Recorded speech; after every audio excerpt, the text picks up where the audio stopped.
Brian Danny squirmed in the leather seat of the Lincoln Town, enjoying the softness of the leather and the comfort. He liked the rich tan of the car, contrasting with the deep black of the lacquer trim, which glistened in the sunlight thanks to the efforts of the car wash staff. The November sky loomed over Bender, Louisiana, threatening rain. Brian, looking at it through the tinted windows, grinned. "The best way to make it rain is to wash the car," he muttered, and tuned the radio to his favorite satellite show. He pulled onto Highway 19, heading toward I-10, leaving Bender, Louisiana. He would have preferred to spend time with Dolores before he left, but she wouldn't give in to his advances. "Move, damn it," Brian growled when a slow pickup truck suddenly stopped in front of him. "Don't pull out if you're going to brake."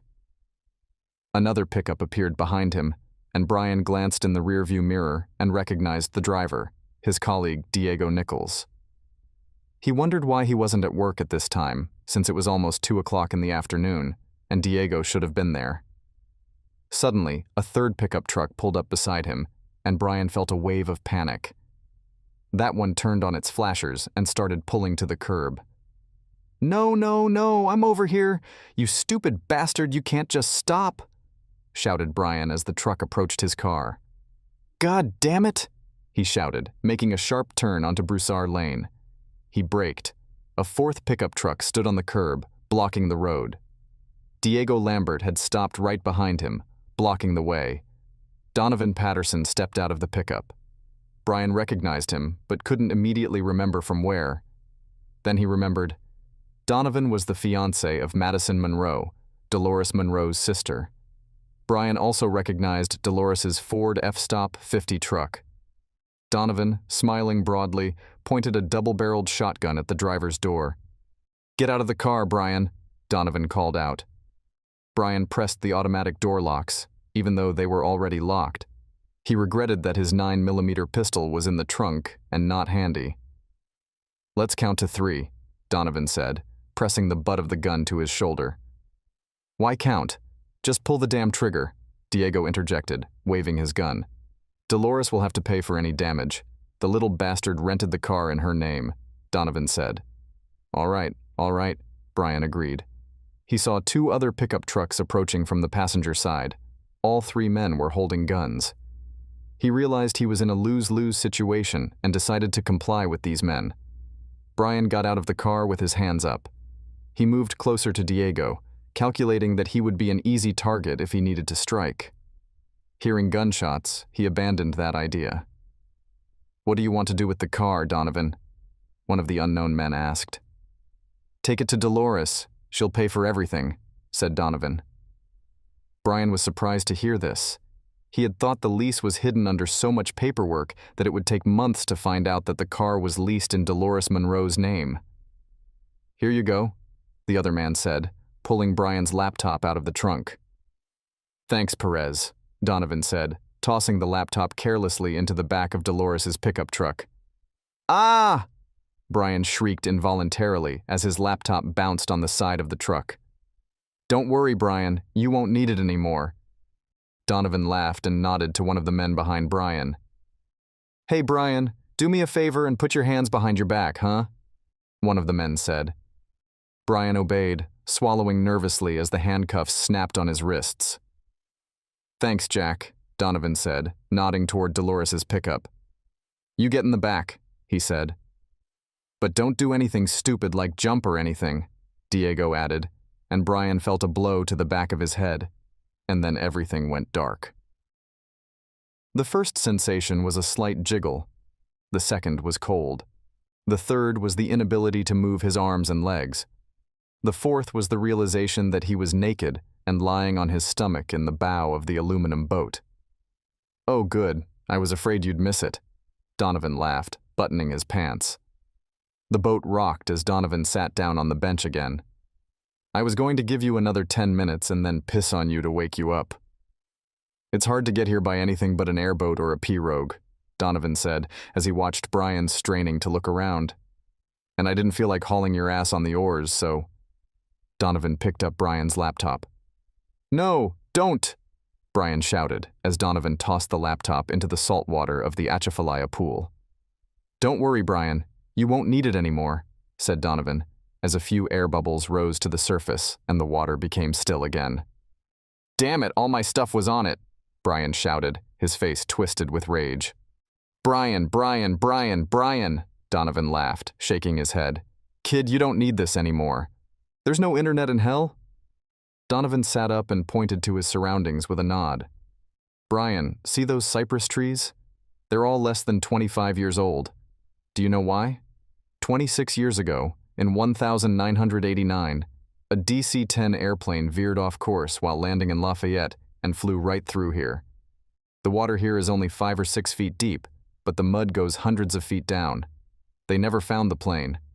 And I'll tell you, a DC-10 is no small airplane, Donovan said. So what? Brian shouted. So what? Donovan interjected, leaning forward. He picked up the thick chain and pulled on it. Brian felt his arms and legs jerk as Donovan pulled on the chain. My father bought a 1965 Corvette.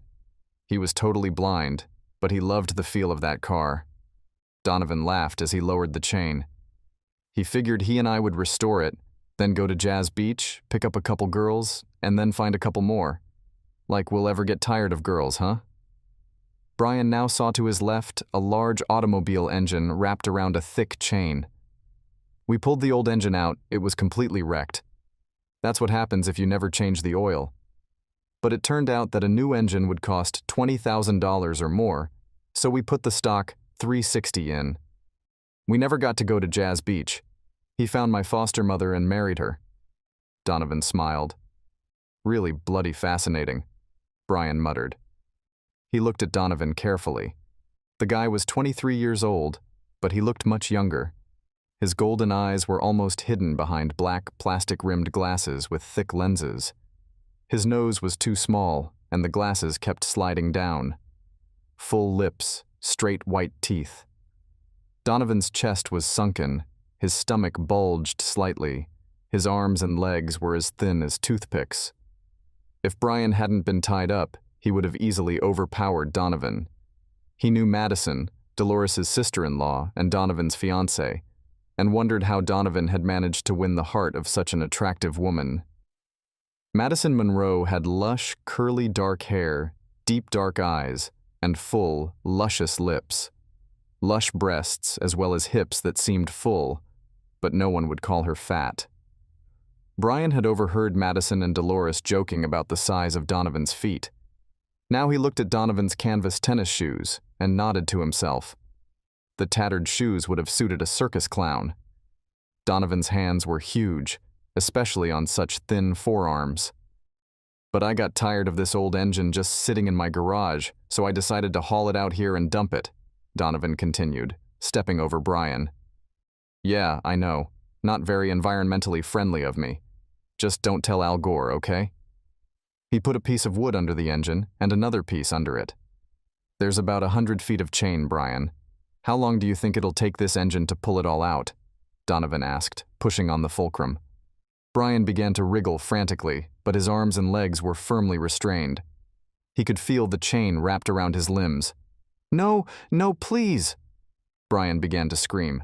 Listen, I have almost 2 million. I'll tell you where they are.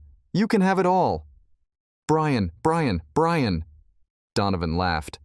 You lying sack of shit. It was almost 4 million, not 2. See, Brian, your first mistake? Going online, Donovan said. He paused, trying to push the engine into the water. See, Brian, Scarlett Patterson? That's my foster mom. I'm the one who created her network. As soon as you came online, I already had everything I needed. He leaned over Brian and grabbed a can of beer from the bench. When Dolores, my brother's girlfriend by the way, and also my sister-in-law, told us she had an investment advisor named Brian with big ideas for her portfolio, I immediately had my suspicions, Donovan said, taking a sip of beer. See, Brian? I'm very wary of grown men who add and or I to the end of their name. Grow the fuck up, eh? Brian? A grown man runs around calling himself Brian, and I thought I'd better check that shit out. Then I remember telling my foster mom that I hired some stockbroker named Brian. Coincidence? I guess not. So I check, and it turns out to be you. Same guy. Please, dude, you have all the money. What more do you want from me? Brian started sobbing.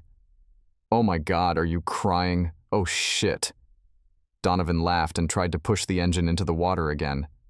Brian, really? I mean, girls do it all the time. A friend of my mom's. They went to school together, so she's about 48, 49. Her name is Julie, but she's called Ju. And there's a nurse I know, Vicky. You know what? I've never met a Vicky I thought was worth anything. Do you think it's because Vicky rhymes with icky? But they're girls, so it's kind of normal for them to do that with their names. He paused to assess the weight of the engine once more. But I did some more digging and found out that Brian Dunny isn't even your real name. Brian Andrew. But Brian Andrew is wanted in Illinois for embezzlement, theft, fraud, and simple murder, Donovan continued. It was an accident. He shouldn't have come home, Brian sobbed. Oh, so it was his fault? Donovan laughed and decided to try to stand on the lever. No, no, please, Brian shouted. Camille Dayton, isn't it? Donovan asked and wiped his forehead. After that, you went by the name Brian Dunny. You see, most criminals, even when they change their name, choose one that's close to their own. It's easier to remember that way, isn't it? Even in the cold gray air, Donovan was sweating profusely. Brian remembered his first conqueror, Camille Dayton. She was a plump, middle-aged woman who had been beaten down for years by a loud, overbearing husband. They joined the firm Brian had hired because John had recently inherited $116,000. My father used to say, "Rich people don't work for their money works for them," John muttered. Your father is like me, Brian praised. He had 4 years of college, 4 years of textbooks, and absolutely no real-world experience, but he knew how to manipulate people. Cheerleaders, homecoming queens, even goody-goody daughters all sought his favor by keeping their boyfriends at a distance. Brian was gifted with a pleasant appearance, curly blonde hair, slightly crooked teeth, and the gift of a good lie. He was of average height and slender build. But the gift of lying well and convincingly was his advantage over all the other males of the species. Brian turned on the charm with the Daytons, promising to explore their best options and stop by their house later that week with his suggestions. I drive, but Camille is home most days, John said, getting up. Brian packed a modest package, drove to the Dayton house, and was delighted to find that John wasn't home. Brian immediately disarmed and charmed her with a quick peck on the cheek. Hi, is John here? I want to show you two some stuff. Maybe you'd like to work on it, he said, entering the modest home without permission. No, he's on his route to Springfield today. He doesn't usually get home until 7 or 8 o'clock, Camille admitted. And the market closes at... Brian checked his fake Rolex watch. He held back a grimace. The cheap thing had stopped again. 5 our time. Damn it, I was hoping to get it. But your name counts too. You could have given me permission, he continued, and placed some papers on the coffee table. I don't really... Camille hesitated. Is there coffee? Brian demanded. Camille took a quick step toward the kitchen. Behind her back, Brian flinched. She was wearing ragged shorts that revealed most of her mottled legs and the same top, badly stained. What did you find in it? She asked. Stick your finger in it. It'll sweeten it, he replied. She giggled at the obvious flirtation, and he rolled his eyes at her gullibility. Brian left with the signature, and Camille felt guilty for the passionate kiss she and Brian had shared. John didn't question why Camille had made his favorite dish, chicken pot pie, or why she was so eager to make love that night. Brian knew that John traveled to St. Louis on Fridays, so he visited Camille again. On Friday, John woke up with a slight fever and headache. But years and years of hard work ethic had forced him out of bed and into the cab of his car. After throwing up his lunch, however, John decided that St. Louis could wait until Monday or Tuesday and turned his car around. Camille was surprised that the second mortgage on their house brought in an extra $204,000 to put into the business. What the hell? Progressed John from the bedroom door. John! Camille shrieked. Brian got out of bed and grabbed his suit jacket. The inside pocket held his .38 caliber pistol. "John, I can explain everything," Camille mumbled as John lunged at Brian, ready to strike the young man with his meaty paws. 3 bullets knocked John backwards. Camille started yelling at Brian, then rushed to the phone. Brian put 2 bullets in her head and then slowly and methodically dressed himself. He looked around, made sure he hadn't left anything of his own behind, took another look around the bedroom, and left the house. The violent rocking of the boat brought Brian back to the present. "Haven't you been in St. Louis too long?" Donovan hummed, stepping around the chain that was slowly beginning to unwind and sliding aboard the boat. "No, no, oh please God." Brian started screaming and thrashing again, noticing that the heavy engine was no longer on the boat. "Wow, that was a heavy bastard, wasn't it?" Donovan grunted and sat down on the bench. He opened another can of beer and took a sip. "St. Louis was next, wasn't it? And what happened there?" "Oh yeah, you snuck through another couple's estate and marriage," Donovan smirked. Brian stared at him, remembering Grace Hill. Perry's man, huh?" Grace asked, reading Brian Dunny's resume. "Believe it or not, that's where my dad worked." Brian smiled. Any grown woman who still called her father Dad would be an easy target. "Well, Mr. Dunny, let's see what you can do, shall we?" Grace smiled and held out her hand. "Please call me Brian," he smiled as he shook her hand. Kevin Hill, Grace's husband, paid almost no attention to the newcomer, paid no attention to Grace, paid no attention to anyone or anything that didn't directly concern him. Brian noticed the twinkle in Grace's eyes when Kevin ignored her conversation. "Sorry, I didn't mean to eavesdrop, but you were talking about ExxonMobil, and I'm very interested in what their projections are for the next quarter," Brian said as they stepped off the elevator. He listened and touched her arm lightly. He listened and put his hand on her shoulder. He listened and put his hand on her thigh. Apologizing, he put his hand on her thigh again, just before leaving the office. Brian had very limited access to the Hill and Associates network, but took advantage of the files he was given. "Grace, glad I ran into you. I wanted to show you what I'm working on," Brian said as Grace left Kevin's office. It was obvious that she wasn't happy, even a little angry, but Brian pretended not to notice it as he followed Grace into her office. He chatted about precious metals and a few safe stocks until Grace slammed her hand on the desk. "Am I that ugly?" Grace asked Brian. "What?" Brian stuttered, pretending to be shocked by her question. Grace was 5 feet 11 inches tall and weighed 289 pounds. Her blonde hair was styled the same way it had been when she was in high school, and her makeup was still the same as it had been back then. Her taste in clothing, even considering her physique, was nondescript, with dark, muted colors.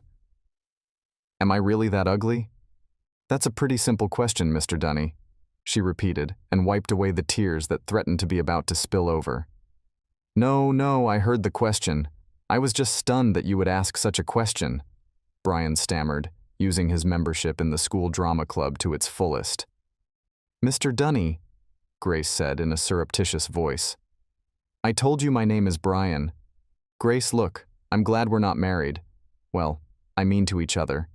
You're married, but if we were, I can promise you there would be a couch in this office or mine," Brian said. "Oh, bullshit," she snorted. "Okay, that's bullshit. Don't believe me," Brian shrugged. "Don't let me stop your stupid little pity party." "Then why the hell is Kevin such an asshole?" Grace shouted. Brian was glad he closed the heavy door to her office. "Do you think he's gay?" Brian asked, smiling playfully. Grace smiled and shook her head in response to the question. He then showed her the profiles he had been working on and complimented her when she noticed the 2 doggies he had slipped into a folder. Before leaving the office, he touched her one more time. Over the next week, he found several excuses to be in her office and several excuses to touch her, to compliment her. After a week, he finally sat down in front of her desk, threw up his hands, and sighed heavily. "So, Grace, what are we going to do about this elephant in the room?" he asked. "What elephant?" she asked, narrowing her eyes and pressing her lips together. I'm drawn to you, he said. Bradley is my immediate superior, but I've never spent 10 minutes in his office. I come to you all the time. Kevin chose that exact moment to knock on the door and poke his head into her office. On my way to the Hyatt for a meeting with Shoemaker, he informed her. Kevin's tone of voice was curt, his facial expression mocking. His disrespect for her was quite obvious. Okay, whatever you say, she said without even looking at her husband. Shoemaker? Furniture makers? Brian asked. No, you're thinking of Schumacher, but with a ch instead of a K. Grace gave a strained smile. No, they're paper Schumachers. She angrily tossed the pen across the room. It's probably a goddamned K Shoemaker, if you want to know the truth, she snarled. Several silent minutes passed before Brian finally stood up. Where are you going? She asked abruptly. Look, I want you, okay? I want to hold you, to be with you, to kiss every inch of your body, but not like this, okay? I know you're pissed at that old man, whatever his name is, and I can understand that you just want revenge, a quick hookup, but I'm not going to do that. There has to be more than just annoyance between us, Brian said. Oh, bullshit, Grace grinned unhappily, and Brian headed for the door. Okay, prove it, Grace ordered. No, you heard what I said, didn't you? I'm not going to be just that hurt guy, Brian objected. The next day, Grace didn't warn Kevin about her meeting. Just grabbed Brian as soon as he walked in and told him they were going to an important lunch and had to be ready at 12:30. Looks like he's caught on to something, Donovan remarked, pulling on the chain. Brian looked back and saw that the chain was no longer slipping in the water. He breathed a sigh of relief. Yeah, that's it, Donovan confirmed as the links began to slowly move away from the boat again. And Grace Hill, right? Was with her for a couple months and then completely emptied their accounts with her husband? They divorced after that. Did you know about that? Of course, Hill and Associates had to declare bankruptcy. Who can trust a company that can't even keep its accounts in order? Help, please, shouted Brian, but the swamp was dead quiet. Right after the divorce, she turned on the gas stove, lay down, and fell asleep, forever. And him? He moved in with some shoemaker, and it turned out they were lovers, said Donovan, watching the links slowly but surely moving away from the boat.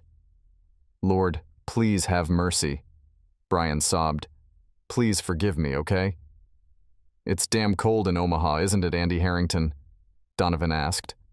Brian stared at him, not believing his ears. But no one knew about Omaha. And so he and Mrs. Travolta, smiling, Andy approached, carrying the distinguished customer a cup of coffee. More cream, too sweet and low. Let me know if you need anything else, he offered politely. Can you finally get that Mr. Witt off his ass and leave me alone? Mrs. Travolta snapped back. Of course, Mrs. Travolta, Andy smiled. Damned fool, Tim Witt muttered after hearing the message from Andy. When Tom had finished his work, he nodded to Andy. Suddenly, an idea came to him. Andy, I want you to attend this meeting. Tim smiled. Mrs. Luna Travolta, a 62-year-old widow, was none too happy about Andy Harrington's presence at their meeting, but Tim assured her that Andy was the most talented and promising broker in their firm, and he would be best able to protect her interests. I'm not stupid, Mr. Witt, she snapped back. You've just reduced me to nothing. Mrs. Travolta, I understand your feelings. If this is so important to you, I apologize. Your business is too valuable to our company to lose. If I've been the cause of your displeasure, I'll take myself out of the equation, Andy said, meeting Tim's gaze. Andy had just sat down at his desk when Tim called him into his office. I didn't know you graduated from Emory, Mrs. Travolta said as Andy sat down at his desk again. Harvard of the South? Andy smiled. Yes, ma'am. It's a wonderful university. Thanks to scholarships, I was able to get in there. I grew up in Atlanta, in Stone Mountain, Mrs. Travolta recalled, smiling. I loved walking the trails there. You had to get up early in the morning, though. It got too hot in the middle of the day, and the mosquitoes were an awful lot. Andy agreed. Andy listened attentively and took notes in his notebook. When asked for an opinion, he made a few suggestions. "Why is everyone so obsessed with gold and silver?" snapped Mrs. Travolta. "They're more affordable assets, which makes them easier to sell," Andy offered. "Platinum is more desirable, but selling it can be more difficult in volatile market conditions." "Okay," she quipped, showing that Andy deserved a few points. A few weeks later, Amy put together a packet of paperwork and told Tim that she was going to visit Mrs. Travolta to see if she could move forward with her portfolio. "If you want to make that old lady satisfied, try giving her an enema," Tim suggested. The huge house was impressive, as was the Bentley parked out front. Andy knew the car didn't belong to Mrs. Travolta. He had information on her 4 insurance policies, none of which covered the Bentley. He parked behind the luxury car and walked quickly up the marble steps to the massive door. After standing for a few minutes, he decided he would have to leave, as no one answered his knock. Finally, the door opened with a crack. "Ah, it's you," Mrs. Travolta muttered, apparently displeased at his appearance. "Yes, ma'am." Andy smiled, trying to look friendly. "I happened to get some suggestions for your portfolio and thought I'd stop by to get your opinion." "Next time, call," she cut him off, opening the door in front of him. "You shouldn't expect people to drop everything because of your desire to visit me." "Yes, ma'am, I certainly will," Andy replied, following her. He suppressed his disgust. Mrs. Travolta had obviously just been to the pool, judging by her bathing suit and short poncho. Her legs were wrinkled and her ass sagged considerably. She led him through a door to the back atrium and pointed to a concrete pad. Mrs. Travolta sat down in a chaise lounge and nodded sharply toward a standing chair. Andy heard a splash and turned around to see the stunning blonde swimming vigorously toward the edge of the pool. "Monica, I told you," Mrs. Travolta laughed as the blonde stepped out of the water. "I'm wearing bottoms," Monica challenged. "I'm sure this guy has seen my breasts before." Monica's breasts were magnificent. Andy had determined that they were double D size, and they hardly sagged at all. Her nipples were light brown, wrinkled and pointed from the cold water, rippling seductively with every step she took. Her face was almost flawless, heart-shaped, with wide blue eyes, a small nose and pouty lips. Monica had broad shoulders, lightly muscled arms, an impressive chest, a flat stomach, and long, well-muscled legs. As she turned to return to the diving board dais, Andy noticed that her backside was just as attractive as her front. "Can you get off your back and show me what was so important that you came here?" shouted Mrs. Travolta, still staring at Monica. "Yes, ma'am, of course," replied Andy, stammering, pulling some sheets out of his briefcase. Mrs. Travolta walked over to the desk, put on her reading glasses, and looked at the 2 sheets of paper. Andy heard another splash, but didn't turn around to look at Monica. "This?" asked Mrs. Travolta, curling her lips in contempt. "Couldn't you just email it to me?" "Email is too impersonal, and I like more personal communication," said Andy, smiling a slight smile. "It's also more convenient," she snapped back. "In the future, Mr. Harrington, email or call me. I don't have time for such trivialities." "You can go out on your own," she said sharply, heading toward the pool. "Yes, ma'am," muttered Andy, rising to his feet. "And you, when I say put on a suit, I mean completely," snapped Mrs. Travolta in the direction of a grinning Monica. Andy closed the door behind their argument, but stood looking at them through the glass doors for another minute, hoping Monica would drop the bottom of her swimsuit. She obviously said something to Mrs. Travolta. The old lady turned and looked at Andy intently. Andy waved his hand and hurried through the house toward the exit. So he was surprised when, a week later, he was invited to Mrs. Travolta's house. "Well, young man, I'm sure you were a little surprised when I called," she said, looking at him over her reading glasses. "Yes, ma'am, I must admit I was." Andy smiled nervously. He hoped to get another glimpse of Monica. The Bentley was once again parked out front. As if on cue, a young woman entered the library. Andy looked at her long legs, which were clearly visible in the short blue miniskirt. Her large breasts were uninhibited and jiggled in the tight tank top. She smiled briefly at Andy, then leaned over and kissed Mrs. Trevalt passionately. "Will you be home by?" she asked. "Monica, you're a grown woman. I shouldn't tell a 23-year-old what time to come home," Mrs. Travolta snapped back. "Just for that, you old fool." Monica smirked. "I think I'll be home for dinner. How do you like that?" "Fine. Do what you want," Mrs. Travolta snorted. Monica waited.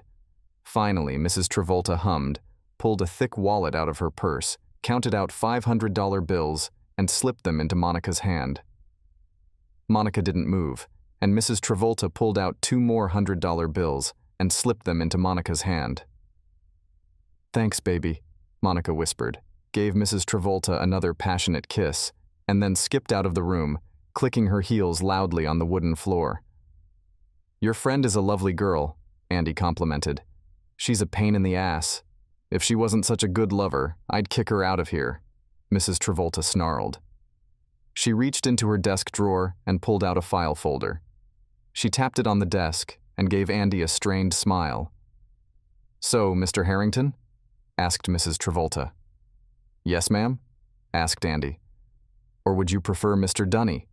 She smiled, showing all her teeth. "I don't know what you mean," he said, straightening up. "Brian Dunny was born on April 9th in the year 1989 in Cook County. His mother, Patricia Dunny, his father, Mr. Albert Johnson, was unable to marry your mother because, as it turned out, he was already married to one Sherry Johnson," she read aloud. Andy sat silently while she read out the important facts of his unhappy, poor childhood. "Oh dear, it seems your mother was quite the busybody, wasn't she?" She smiled wickedly. "4 brothers and 1 sister? And none of them from the same father? And all before you were 8 years old, eh? Good God, I guess your mommy didn't know the meaning of the word no, huh?" "What do you want, you miserable old slut?" he hissed. "Oh, Brian," she giggled. "I haven't even gotten to the fun part, like the murders? And of course the nearly $2 million you siphoned off from Hill and Associates." "I said, what do you want?" he hissed through clenched teeth. "Not to mention that not only did you not go to Emory, but you didn't graduate from any of the 3 community colleges you attended." She smiled, then looked at him intently. "So you will," she hissed back, flashing her eyes. "That little silly girl is sucking all the energy out of me. Do you have any idea how much it costs to keep a happy 23-year-old girl?" "Dump her," Andy suggested. "Dump her? Not on your life, son. I'm sure you were planning to take over my accounts and even had your eye on this house, didn't you?" Mrs. Travolta asked, pulling new papers out of her desk drawer. Andy did not answer her. She looked up, shrugged her shoulders, and slid the pages toward him. Then she told him what he had to do and where to put the money. "Are you ready to make a commitment?" asked Andy, almost growling. She laughed with a harsh, squeaky sound. "I don't want to commit to anything, my dear boy. You are. It is you who will commit these crimes." She smiled and rose to her feet. "There's no way in the world you can let this be about me, even if you blabbed." She opened a cabinet and then looked at him over her shoulder. "Would you like something to drink before you go? I have a decanter of Napoleon brandy. Monica doesn't like it, which is the only reason it's still around," she asked in an almost friendly tone. "I must confess, I've never tasted Napoleon brandy before. I'd like to try it, please," he grudgingly admitted. The cry of a bird flying nearby brought Brian back to the present. Slowly, the chain lowered over the side of the boat. There was less than half the length of the chain left on the deck of the small boat. "Very convenient that you made it look like she dove into the pool and broke her neck." Donovan smiled and let out a stream of cigar smoke. "Damn, I love a good cigar. Madison won't let me smoke at home. It's my house, but she's the hostess here. I understand her point of view, though. You see, her son, Eddie, lives with us, and secondhand smoke is just bad for his little lungs. And you know Dionia spends a lot of time there, too. I'm very fond of that little girl. She calls me Uncle Donovan." Donovan took another puff and then tossed the cigar into the water. There was a loud hiss. Donovan slid his thick glasses up his sleeve and smiled at Brian. Of course, Monica informed the police that there was no way Mrs. Travolta could have voluntarily dived into the pool. She couldn't swim. Of course, how would you know that, eh? Donovan smiled. He glanced at his watch and shrugged slightly. Damn this engine. I thought we'd be done by now, but oh well. Looks like the mud's a little thicker than I thought, Donovan said. Donovan looked around the landscape, then looked at his watch again. You do know that your fiancé, he said fiancé with a chuckle, and Dolores are lovers, right? Brian smirked. No shit? You know they let me join them, right? Donovan laughed. Donovan smiled as a few more links slid off the boat. Topeka, Kansas must be a boring place, huh? I mean, besides April Harris, what the hell was there? Asked Donovan. Brian watched as another pair of links slid off the boat. I've seen pictures of her. I think a couple months in Topeka might be worth it, Donovan admitted. Brian remembered April Garris and her husband Henry Garris. And here's our new hottie, visiting us from Chicago, Matthew White said proudly, picturing the long-legged red-headed woman and her stocky, balding husband in Brian Dunny's office. Chicago? Been there once? Too dirty for me, damn it, growled Henry, glaring at Brian. And why do you think I moved here? Brian smiled, shaking the man's weak, sweaty hand. Brian Dunny. April Garris, April said, letting her eyes roam up and down Brian's body, making no secret of her interest. And like I said, he comes highly recommended. We had to buy him before Bill knew he was coming to town, Matthew continued. Bill Johnson? The bastard's a crook, growled Henry. We all are. It's just that the good ones don't get caught, smiled Brian, gesturing for the pair to sit down. Henry, good to see you again, April. Always a pleasure. Matthew picked up the phone and left the office. April took her time crossing her legs. After a long 50 minutes, prolonged only by Henry's scowl, his negative comments, and disapproval of every idea Brian proposed, they agreed to meet again in 3 days. Without it, time would have flown by. April also let Brian know that she had no bra. I don't see what the hell the point is, Henry muttered, but still agreed to a second meeting. Why the fuck would I give some bastard my money? Money is only good if you're going to use it, dear, smiled April condescendingly. Aren't they a funny couple? Asked Matthew, peeking into Brian's office a few minutes after the Garisses left. A couple of what? Asked Brian, smiling.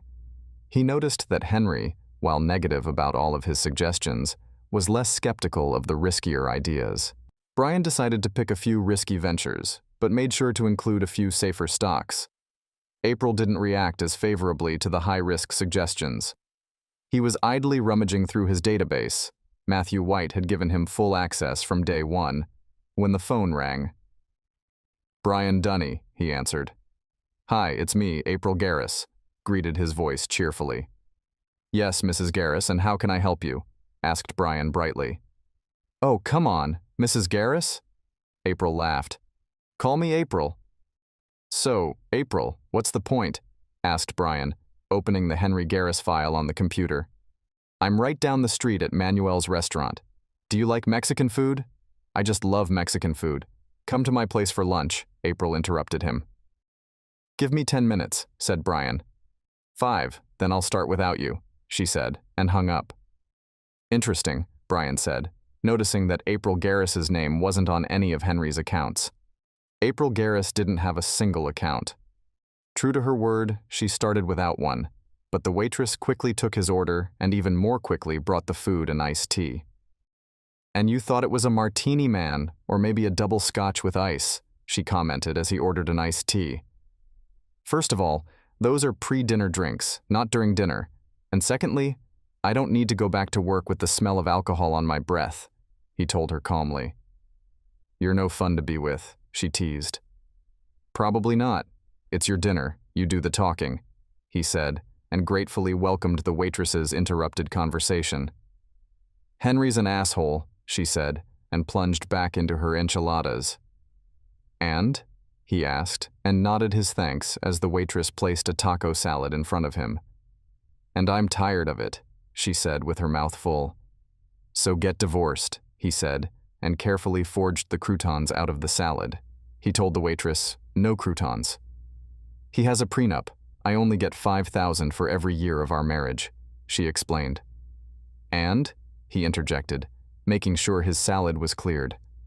I'm supposed to get $5,000 for every minute I spend with him, and he has about $15 million, she said, and scraped the last remnants of food from her plate. And what would you want me to do with that? He asked. Pat you on the head and say, that's it, princess, poor kid. You knew all this when you married him. Well, yes, I know, but I assumed he was already dead, she said, and started shoveling toast into her mouth. Why? Is he sick? He asked, and poured more salsa into his salad. No, but you should see the way he eats. And those damn cigars, shrieked April. Despite what all the doctors tell you, April, you can eat like shit, drink like a fish, smoke like a pipe, and not die in 10 minutes. Brian smirked. I know, she smirked back. But damn. Then again, April, what would you like me to do about it? He asked. I want his money, she said, lowering her voice. That faggot White? I offered him pussy, started talking shit about legality and ethics like I want to listen to all that shit. I'm not a faggot, April, but I'll tell you, ethics aren't ethics. Hell, you're not even a client. Your husband is, though, Brian said. If I'm not a client, then I don't have to worry about ethics, right? Asked April. I think you found a loophole, Mrs. Garris, he smiled. He made her pay for the motel room. After all, she was the one who'd offered to rent it. As soon as the door closed, she tried to kiss him, but he roughly pushed her away. The hurt on her face almost made him laugh. Kissing and cuddling? Hell, that's not why I'm here, and neither are you. He snapped at her and began to undress. She was an enthusiastic lover and vocal enthusiast. Brian was sure that whoever was in rooms 210 and 214 knew exactly what April Garris liked and disliked. Brian knew he would have to work fast. If April had approached Matthew White, that meant Matthew knew that April was looking for a way to embezzle some of Henry's money. It also meant that Matthew would keep an eye on Henry's accounts and on Brian. Because of this, he asked April to give him the information he needed, opened an account in her name at another brokerage firm, deposited $100,000 into it, and transferred $109 million into his own account, made a deal for a week, and quietly packed his bags to leave town. Of course Henry forgave her, but why do you need to know that? Donovan asked, bringing Brian back to reality. Donovan turned on the big fan on the boat. Tired of waiting? Thought we were done, shouted Donovan through the fan. No, wait, Brian yelled. Hell, it might take a while until you get pulled underwater, but there won't be anyone here. Donovan smiled and slowly turned the throttle forward. Wait, I've got a little more, Brian pleaded. Donovan silently steered the boat toward a narrow path leading through a thicket of cypress trees. Brian watched in horror as the chain rattled and jerked away from the boat. The chain links bounced quickly off the boat, and Donovan kept speeding up the motor. He saw the last link of the chain sink into the water, and then the end of the chain slipped off the boat. The boat stopped abruptly, and Donovan shut off the motor again. You mean I forgot to tie the other end? Donovan asked, smiling. Come on, handsome. I got a message from Scarlett that the marshals are already in the office, Donovan added. Remember Brian? Dolores Monroe? Blonde, a little crazy but very trusting, Donovan said, starting the engine again. Brian had made a good impression on Scarlett Patterson. She was in her early 40s, but she was a very attractive woman with nice breasts, a flat stomach, slender hips and legs. Even in a business suit, she looked attractive. Rice University? So, Mr. Dunny, why did you decide to leave Chicago? Honestly, I think I'd forgotten how cold it gets there in the winter. Brian smiled. It can get really cold here in the winter too, Scarlett replied, and the humidity makes it even worse. True, but it doesn't last that long, Brian objected. Yes, that's right, it does, nodded Scarlett. So, Mr. Dunny, as I told you on the phone, we're trying to expand the services we can offer our clients. With the economy the way it is right now, a lot of people just don't know where to turn. We want to offer them a safe haven where they can go for help. We just hired a CFO who is very knowledgeable about tax codes and structures. We'd also like to be able to offer investment advice. Nodding to each other, they stood up, and Scarlett followed him down the hallways. Brian walked behind her, enjoying the view. Scarlett stopped in front of a door. And this is your office. My son just installed a new router. You should be able to connect directly to our network. She shook his hand firmly. Welcome, Mr. Dunny. I understand your first appointment has already been scheduled. She smiled and strode away. A very pregnant Dolores entered the room, dragging a diaper bag behind her. I'm sorry. I know it's a mess. I just dropped Aria off. This is my daughter. She's 4 years old. God, I can't believe it. My baby girl is already 4. Anyway, I just dropped her off at daycare, and here's what I got. What do you think? Said Dolores, pulling a wad of sticky papers from the depths of her bag. He gingerly touched the sticky pages and even pulled out a handkerchief to wipe away the sticky remnants of what appeared to be jelly. Oh, sorry, Dolores laughed. It's probably apricot jam.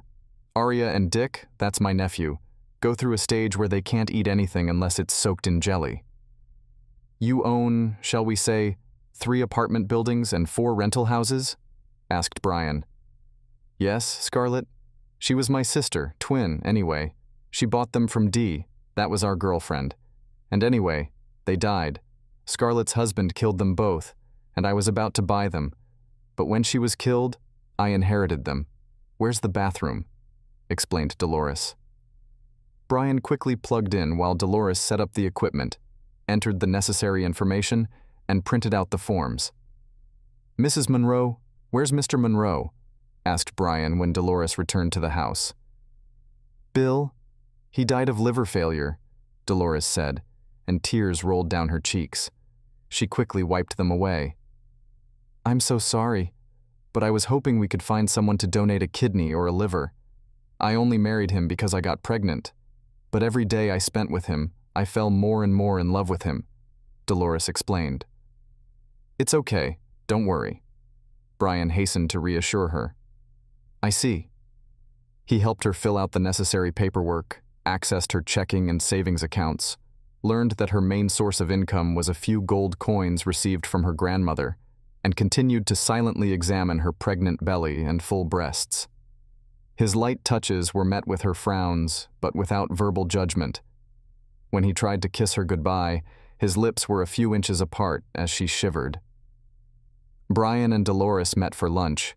She raved about a local restaurant on the outskirts of DeHard and Bender. Again, her touches were not met with reciprocation, but she did not suppress them. However, she studied his strategic proposal with interest and asked a few questions that confused him. How did this bubbly intellect have knowledge of interest rates on subprime loans? He responded silently to his enthusiastic praise in response to her questions. He touched her again. Hands, feet. Nothing indecent, but still intimate. She continued to ask her questions and nodded slowly as he explained the details to her.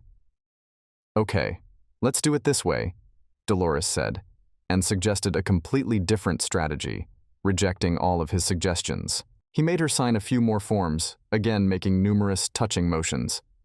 An attempt to kiss her again was unsuccessful, as she deftly avoided his lips. By the way, the coins? We got them all back. They're back in the safe, Donovan said as he turned off the engine. Brian stared at him in bewilderment. How did he know that? Hey, just got a call, Diego Lambert called out as Donovan approached the stairs. They made it to the office. Everything's fine. I know. Scarlett sent me a message. The extradition papers from Illinois were just faxed over, Donovan replied. See, Brian? That's exactly what we've been waiting for. Those papers, Donovan smiled. We just had to wait for the papers to arrive. Damn it, Donovan. That's the ugliest alligator I've ever seen. Diego Lambert laughed as he looked at the bound Brian. That's the famous naked albino, one of the rarest alligators in the world. Donovan smiled as he and Sonny pulled Brian out of the boat. With no regard for his comfort, they lowered him into the bed of the back seat of Dolores's pickup truck. Then they pulled the airboat out of the water and attached it to Diego's trailer. Thanks for letting me use it, Donovan said. No problem. Got rid of the old rusty motor? Asked Diego. Yeah, and the old rusty chain my dad had lying around forever, said Donovan. Oh, Brian? Donovan stopped at the driver's door of the truck. You're a pretty smart guy. How did you manage to fool all those people? But remember, no matter how smart you are, there's always someone smarter than you. Fuck you, you bastard, Brian hissed. For years I was the guy that guys like you shit on from all sides, Donovan smiled. Tripping me up, putting clothespins on my chairs, tying the laces on my shoes, just stupid, mean shit like that. I bet you were that kind of guy, Brian, the kind of guy who does mean stupid little nasty things just because. Remember that when you're in the shower with all those guys, okay?